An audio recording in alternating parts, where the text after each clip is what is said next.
Mga kababayan, kamusta po? Si Kamanong po. Muli pong nagbabalik para po magkomento po sa inyo. Komentuhan po kayo. Samahan niyo po inyong lingkod at magkomentuhan po tayo. Magumpisa na po tayo mga kababayan. Komentuhan po natin mga tambay.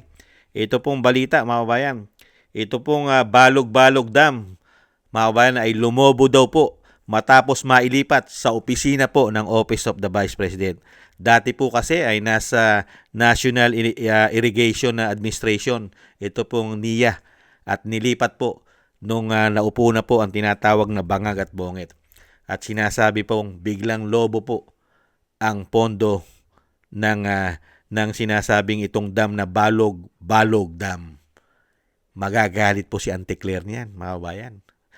Magagalit po si Auntie Claire at hindi po magiging masaya dahil fake news po yan. Pagka po si Auntie Claire, fake news po yan, hindi po totoo yan. Wala pong korupsyong ginagawa ang administrasyon, lalong-lalo po ang kanyang amo. Never! Hindi po, hearsay lang po yan. Hearsay at fake news. Ito pong mga ganitong klaseng balita na lumolobo ang pondo. Fake news po yan. Pakinggan po natin.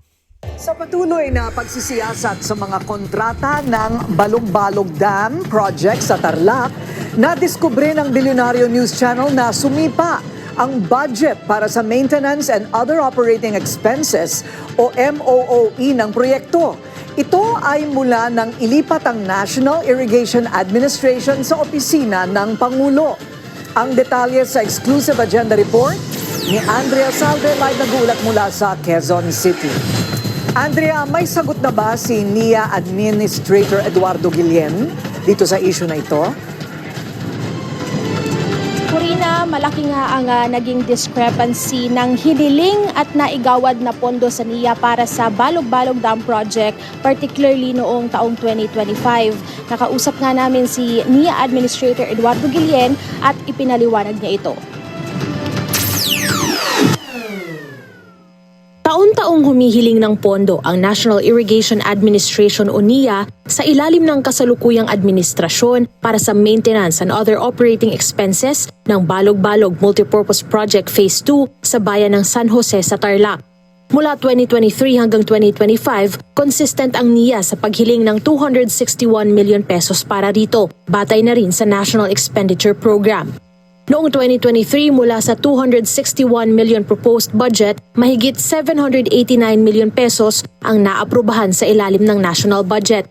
Bagaman nanatili sa 261 million ang budget para sa proyekto noong 2024, kapansin-pansin ang malaking ipinagkaiba sa sumunod na taon. Sa 2025 GAA kasi, ang 261 million proposed budget lumobo sa 2.750 billion pesos. Wow! 2017 pa nang magsimula ang construction ng proyekto sa ilalim ng administrasyon ni dating Pangulong Rodrigo Duterte. Batay sa mga ulat, nakuha ng consortium ng Filipino at Chinese companies na ITP Construction Incorporated at Guangxi Hydroelectric Construction Bureau Company Limited ang kontrata na nagkakahalaga noon ng 5.8 billion pesos. Dapat ay makukumpleto na ito noong 2018. Pero noong 2019 ay humiling ang NIA ng contract extension hanggang 2022 dahil na-delay ang construction ng proyekto. Sa 2024 report ng Commission on Audit, sineta nito ang NIA dahil sa umano'y dalawang terminated contracts ng proyekto na may halagang 6.64 at 6.95 million pesos respectively.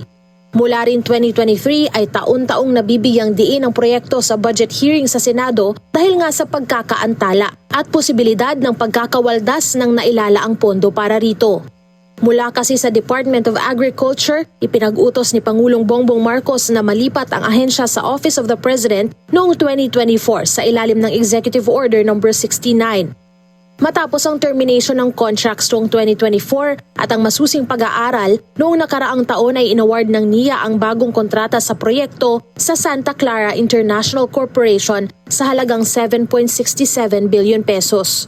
Ngayong taon din ay meron itong mahigit 641 million pesos para sa maintenance and other operating expenses. Corina, ayon kay NIA Administrator Eduardo Guillen, Paano kaya yung tambay? Nasaan na po yung 200 plus billion noong 2025? Diyan po sa proyekto pong yan ng Lumobo po. mga kabayan. Sana po yan. Nasaan na po kaya yung mga kabayan? Yung lumobo po na yan. Nakita nyo po, nung ilipat po sa opisina po ng Office of the President, ay lumobo na po talaga. Grabe na po ang paglobo, mga kababayan. Hindi po ba? Daan-daang bilyon, 200 plus million lang po ang mga maintenance na sinasabi po dito po sa mga MOOE. Pero po nung lumipat po sa opisina ng Presidente, ito pong proyekto na ito ay grabe na po ang inilobo. Fake news po yan. Fake news. Mga kabayan, fake news po. 216 million. Lumobo po ng daan-daang bilyon, mga kabayan. Ito pong Balog-Balog Dam. Lumobo po. Grabe. Fake news po yan. Hindi po papayag ang Malacanang dyan. Dahil yung mga pera na pumapasok sa Malacanang, kahit po nilipat po yan ng NIA, ito pong National Irrigation Administration, ay fake news po yan. Hindi po ganyan. Hindi po korap. Hindi po korap ang Pangulo. Nasa maayos po yan. At ang pera po ng taong bayan, kahit po dyan sa dam na yan, sa Balog-Balog Dam, dyan po sa Tarlac, ay hindi po kinukupitan yan. Walang corruption yan. Ganyan po kahusay humawak ng pera ang Malacanang. Di po ba? Kay laki-laki po ng pondo ng opisina ng Presidente. Napakalaki rin ng confidential fund. How many billions ang kanyang pondo sa kanyang Office of the President?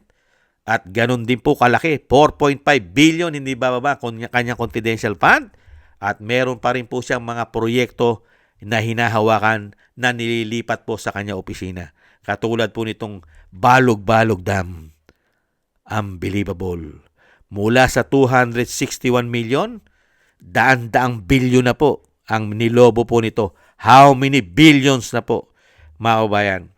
At nananatili pa rin pong hindi matapos-tapos itong dam na ito. Kahit po napakatagal na pong ginugugulan. Nung panahon po ni dating Pangulong Duterte, naantala po yan dahil matindi po ang pinagdanasan po natin. Pandemya.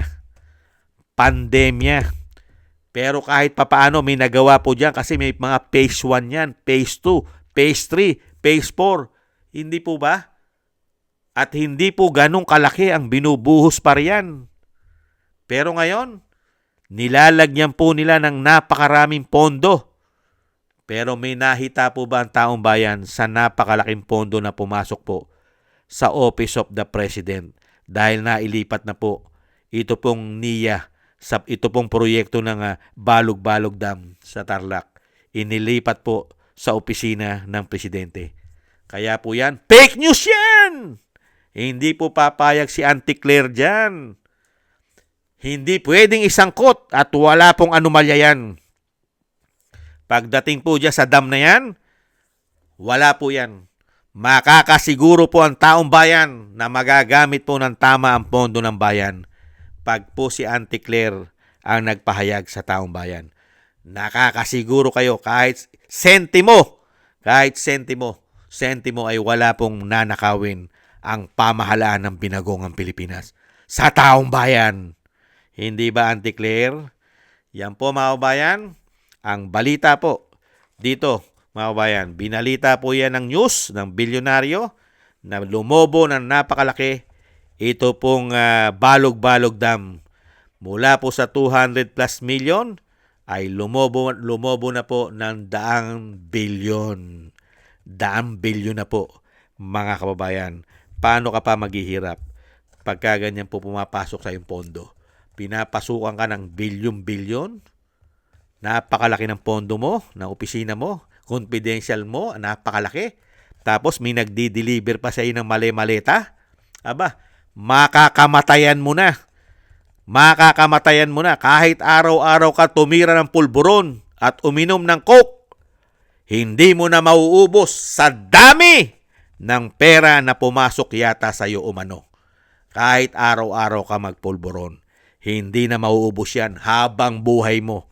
Hindi mo na kaya ubusin yan umano. Maraming salamat po mga tambay. Kaya nga po yung lagi po natin sinasabi, magmula po nung makabalik sila sa kapangyarihan, ay daig pa po natin ang nasunugan. Ubos lahat. Ubos lahat. Daig pa natin ang nasunugan, mga kabayan. Wala pong itinitira. Unbelievable. Thank you po sa nagusto po ng ating tambayang makabayan sa YouTube at TikTok at ganoon din po sa ating mga subscribers. Thank you po. At sa mga nagko-comment, like, share, and subscribe, mabuhay po kayo. Thank you po sa inyong mga comment, like, share, and subscribe. Maraming salamat po.